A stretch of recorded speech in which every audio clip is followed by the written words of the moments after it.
اعوذ باللہ من الشیطان الرجیم بسم اللہ الرحمن الرحیم سامعین و ناظرین کرام السلام علیکم ورحمۃ اللہ وبرکاتہ۔ اللہ تعالیٰ قرآن مجید کی صورت الاعراف کی آیت 131 میں بیان فرماتا ہے یہ کہ یقیناً ہم نے آل فرعون کو قحطوں کے ساتھ اور پھلوں میں نقصان کے ذریعہ سے پکڑ لیا تاکہ وہ نصیحت حاصل کریں۔ اور پھر اللہ تعالیٰ صورت الاعراف کی ہی آیت 134 میں بیان فرماتا ہے یہ کہ ہم نے ان پر طوفان بھیجا اور ٹڈی دل بھی اور جوئیں اور مینڈک اور خون بھی جو الگ الگ نشانات تھے، تب بھی انہوں نے استکبار کیا اور وہ مجرم قوم تھے۔ اللہ تعالیٰ نے قرآن مجید کے ان دو آیات میں آل فرعون پر اپنے عذاب کا ذکر کیا ہے جو قدرتی آفات کی صورت میں آل فرعون پر آیا۔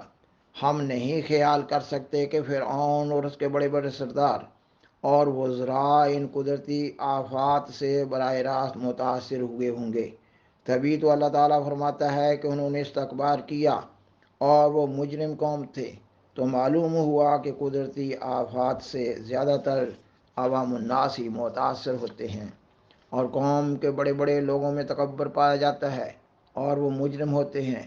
گناہوں کے نتیجہ میں ان کے دل سخت ہو چکے ہوتے ہیں، اور یہ سرکش لوگ اللہ تعالیٰ کی وارننگ کو سمجھ نہیں پا رہے ہوتے۔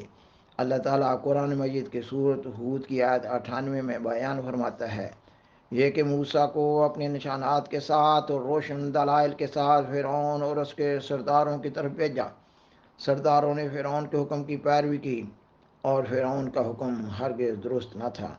اور اللہ تعالیٰ سورۃ ہود ہی کی اگلی آیت یعنی آیت 99 میں بیان فرماتا ہے یہ کہ وہ یعنی فرعون قیامت کے دن اپنی قوم کے آگے چلے گا اور ان کو دوزخ کی آگ میں جا اتارے گا، اور ان کے اترنے کا گھاٹ بہت ہی برا ہے۔ سامعین و ناظرین کرام، جب مخلوق خدا اپنے خالق کو بھول جاتی ہے تو پھر اللہ تعالیٰ جو کہ رب العالمین ہے، الرحمن الرحیم الغفور ہے، اپنی مخلوق کی بہتری کے لیے، ان کو ہوشیار کرنے کے لیے، ان کو انتباہ کرنے کے لیے وارننگ بھیجتا ہے۔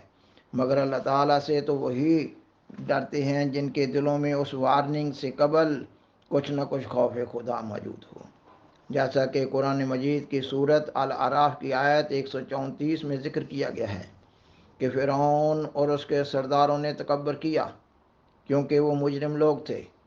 قرآن مجید میں فرعون اور اس کے سرداروں کے بارے میں یہ بھی ذکر کیا گیا ہے کہ جب ایسی آفات آتی تو وہ توبہ استغفار کرنے کے بجائے کہتے ایسی آفات تو انسانی زندگی کا حصہ ہیں، دکھ اور سکھ ایسے آتے ہی رہتے ہیں۔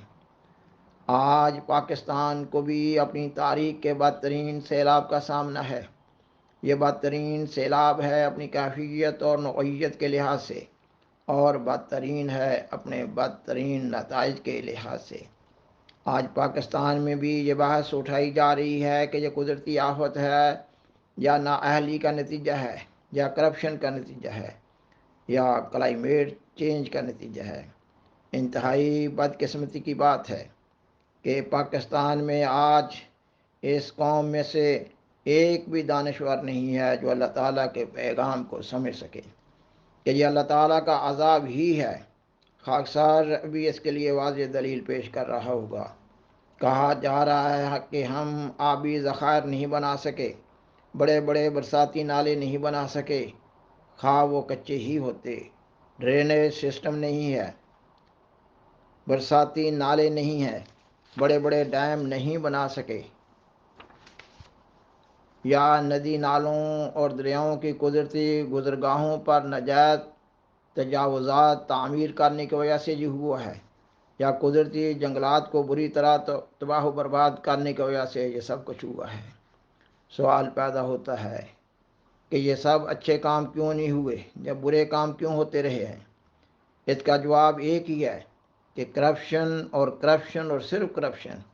اب دوسرا سوال یہ ہے کہ کرپشن کیوں ہوتی ہے؟ اس کا ایک جواب مذہبی نقطہ نظر سے ہے اور ایک دوسرا جواب ملکی سیاست کے نقطہ نظر سے ہے۔ مذہبی نقطہ نظر سے اس کا جواب یہ ہے کہ جب خدا کا خوف نہ ہو تو کرپشن ہوتی ہے، اور ملکی سیاست کے نقطہ نظر سے اس کا جواب یہ ہے کہ قانون کی حکمرانی نہ ہے، عدل و انصاف نہیں ہے۔ اب تیسرا سوال یہ ہے کہ کیا کرپشن اور عدل و انصاف نہ ہونا کیا گناہ نہیں ہے؟ اس کا جواب اور بڑا جواب یہی ہے کہ گناہ ہے۔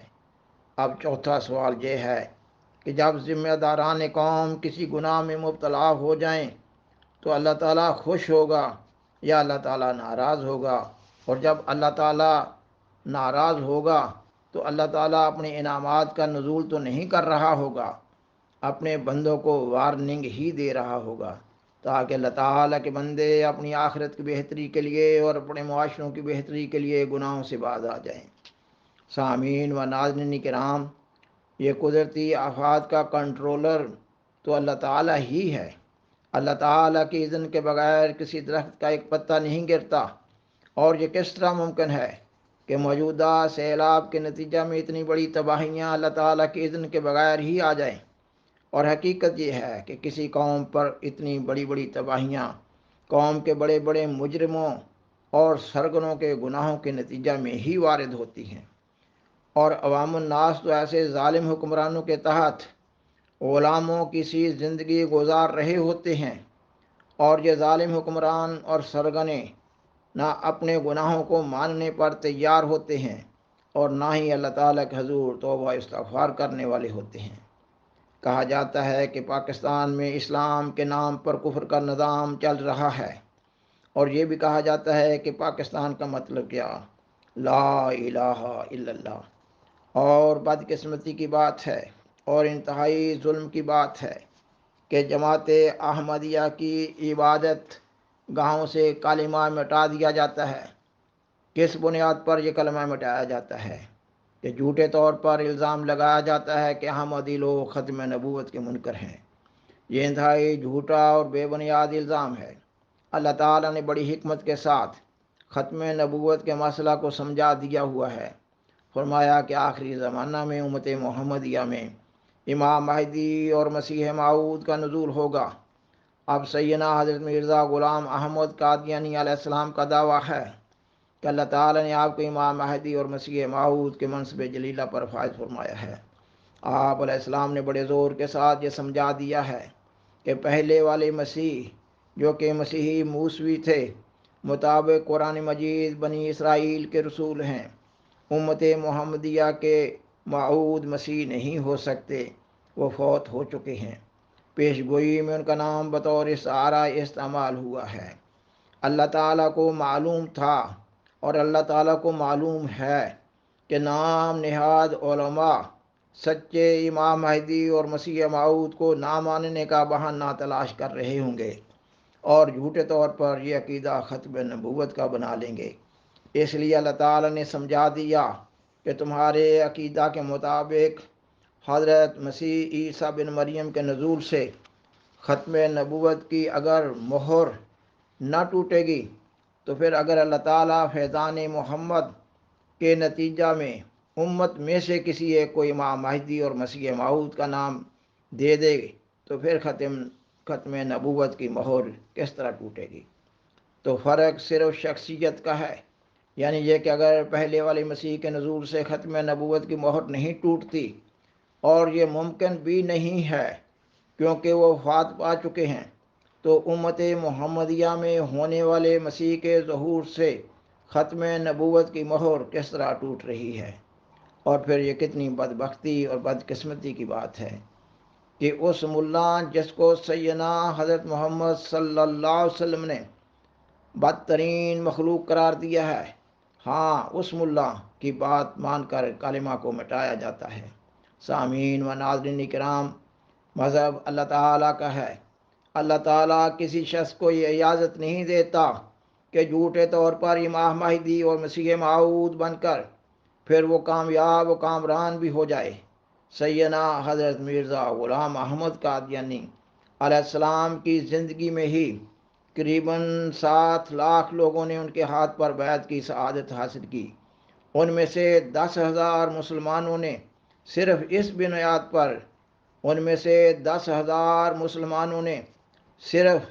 اس بنیاد پر آپ علیہ السلام کی بیعت کی کہ سیدنا حضرت محمد رسول اللہ صلی اللہ علیہ وسلم نے رویا کشوف میں ان کی رہنمائی کی کہ حضرت مرزا صاحب اپنے دعویٰ میں سچے ہیں، اور آج بھی دنیا میں ایسے ہزاروں افراد موجود ہیں جو رویا و کشوف کی بنا پر جماعت احمدیہ میں شامل ہوتے جاتے ہیں۔ خاکسار نے اپنے اس پروگرام کے آغاز میں قرآن مجید کے حوالے سے فرعون کی بات کی تھی کہ وہ قیامت کے دن اپنی قوم کے آگے چلے گا اور اس کو دوزخ کی آگ میں جا اتارے گا۔ سیدنا حضرت محمد رسول اللہ صلی اللہ علیہ وسلم فرماتے ہیں کہ ہر قوم کا ایک فرعون ہوتا ہے۔ اس حدیث میں آپ صلی اللہ علیہ وسلم حق کی مخالفت کرنے والے انتہائی بدبخت لوگوں کی طرف اشارہ کر رہے ہیں۔ جماعت احمدیہ کے لیے مختلف ادوار میں ایسے بدبخت انسان ظاہر ہوتے رہتے ہیں، اور اب خاکسار اس وقت کے دو فرعونوں کا ذکر کرنے جا رہا ہے۔ اس کے لیے خاکسار سیدنا حضرت مسیح موعود علیہ السلام کے عربی زبان میں ایک الہام جو کہ پیشگوئی کے رنگ میں ہے کا ذکر کر رہا ہے۔ اس عربی الہام کا اردو ترجمہ یہ ہے: یاد کر وہ وقت جب تیرے پر ایک شخص سراسر مکر سے تکفیر کا فتویٰ دے گا۔ وہ اپنے بزرگ حامان کو کہے گا کہ اس تکفیر کی بنیاد تو ڈال کہ تیرا اثر لوگوں پر بہت ہے اور تو اپنے فتویٰ سے سب کو افروختہ کر سکتا ہے، سو تو سب سے پہلے اس کفر نامہ پر مہر لگا تا سب علماء بڑک اٹھیں اور تیری مہر کو دیکھ کر وہ بھی مہر لگا دیں، اور تاکہ میں دیکھوں کہ خدا اس شخص کے ساتھ ہے یا نہیں، کیونکہ میں اس کو جھوٹا سمجھتا ہوں۔ تب اس نے مہر لگا دی۔ ابو لہب ہلاک ہو گیا اور اس کے دونوں ہاتھ ہلاک ہو گئے، ایک وہ ہاتھ جس کے ساتھ تکفیر نامہ کو پکڑا اور دوسرا وہ ہاتھ جس کے ساتھ مہر لگائی یا تکفیر نامہ لکھا۔ اس کو نہیں چاہیے تھا کہ اس کام میں دخل دیتا، اور جب وہ حامان تکفیر نامہ پر مہر لگا دے گا تو بڑا فتنہ برپا ہوگا، پس تو صبر کر جیسے کہ اولو العزم نبیوں نے صبر کیا۔ سامعین و ناظرین کرام، ایسی الہامی پیشگوئیاں بعض اوقات کئی بار دہرائی جاتی ہیں۔ ہمارے زمانہ میں اس الہامی پیشگوئی کا ظہور سابق وزیر اعظم پاکستان بھٹو اور فوجی ڈکٹیٹر ضیاء الحق کے ذریعہ ہوا۔ بھٹو کی بدبختی تھی کہ اس نے ہوا و حفظ کے تحت جماعت پر کفر کا فتویٰ لگایا، اور ضیاء الحق نے اس کام کو آگے بڑھایا اور احمدیوں کے خلاف اظہار رسانیوں کے قوانین بنائے۔ بھٹو فتویٰ لگانے کے بعد کئی ایک مجالس میں کہتا رہا کہ ان لوگوں کی پیش گوئی تھی، یعنی احمدیوں کی، کہ فتویٰ لگانے والے کے ہاتھ ٹوٹ جائیں گے، اور یہ دیکھو میرے دونوں ہاتھ صحیح سالم ہیں، اور وہ ہاتھوں کو بلند کر کے اس بات کو مختلف مجالس میں دہراتا رہا۔ اس بدبخت نے نہ صرف یہ کہ جماعت کے خلاف فتویٰ لگایا، بلکہ جماعت کے رفاہی اداروں کے نام جو جائیدادیں، زمینیں وغیرہ ہزاروں ایکڑ کی تھیں، ان زمینوں اور جائیدادوں اور جماعت کے تعلیمی اداروں پر بھی قبضہ کر لیا، جبکہ دوسری جماعتوں سے ایسا سلوک نہ ہوا تھا۔ اور پھر یہ بدبخت کہتا رہا کہ اس نے احمدیوں کے ہاتھ میں کشکول پکڑا دیا ہے، اور ضیاء الحق نے جماعت کو کینسر قرار دیا اور کہا کہ میرا فرض ہے کہ میں اس کینسر کو جڑ سے اکھاڑ دوں۔ اللہ تعالیٰ نے ان دونوں کو عبرت کا نشان بنا دیا، اور آج ان دونوں کی باقیات بھٹو زرداری خاندان اور شریف خاندان نے اپنی بدبختیوں اور نحوستوں کے تحت پاکستان جیسی عظیم قوم کو خدا تعالیٰ کے غضب کا، اللہ تعالیٰ کے قہر کا، غربت، ذلت، مسکنت اور بے بسی کا نشان بنا دیا ہے۔ آج اس عظیم مسلمان قوم کے یہ نام نہاد لیڈر تمام دنیا سے بھیک مانگ رہے ہیں، مگر یہ ایسے بدبخت لوگ ہیں کہ ان کو یہ سوچنے کی توفیق نہیں مل رہی کہ یہ سب کچھ کیوں ہو رہا ہے۔ ظلم کی بات ہے کہ احمدیوں کی عبادت گاہوں سے کلمہ طیبہ کو مٹایا جا رہا ہے۔ جس قوم کے لیڈروں کی انتہائی بدبختی کی بات ہے، احمدیوں کو اظہار رسانیوں کا نشانہ بنایا جا رہا ہے، احمدی قبرستانوں سے کتبوں کو مٹایا جا رہا ہے، اور 40-40 50-50 سال کے مردوں کو قبروں سے اکھاڑ کر باہر پھینکا جا رہا ہے اور احمدیوں کو بغیر کسی وجہ کے مقدمات میں گرفتار کیا جاتا ہے، سزائیں دلوائی جاتی ہیں اور ان کو شہید کیا جاتا ہے۔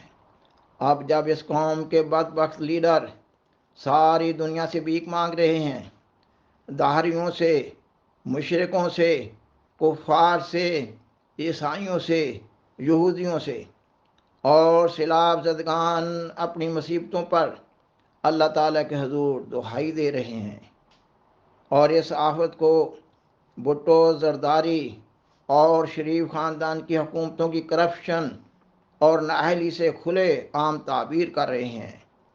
بے بس، بھوکے اور ننگے اور بیمار لوگ ایسی چیخ و پکار کر رہے ہیں کہ دل دہل جاتے ہیں۔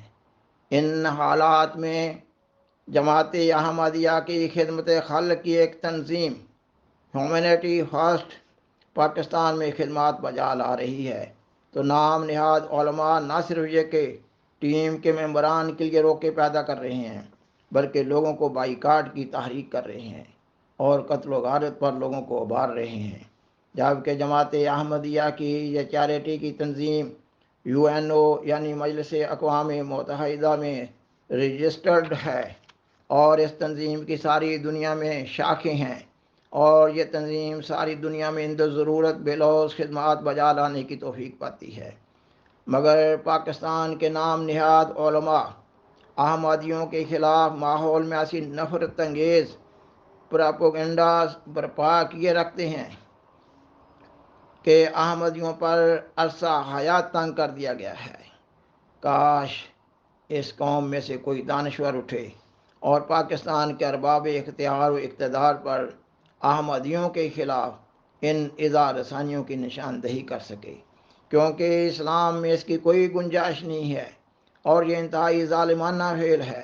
بالآخر درخواست ہے کہ اس پروگرام کو اپنے زیر تبلیغ دوستوں اور فیملی ممبر سے شیئر کریں اور حضرہ کرم اس چینل کو سبسکرائب کریں۔ جزاکم اللہ تعالی احسن الجزا و آخر دعوانا ان الحمدللہ رب العالمین۔ شکریہ۔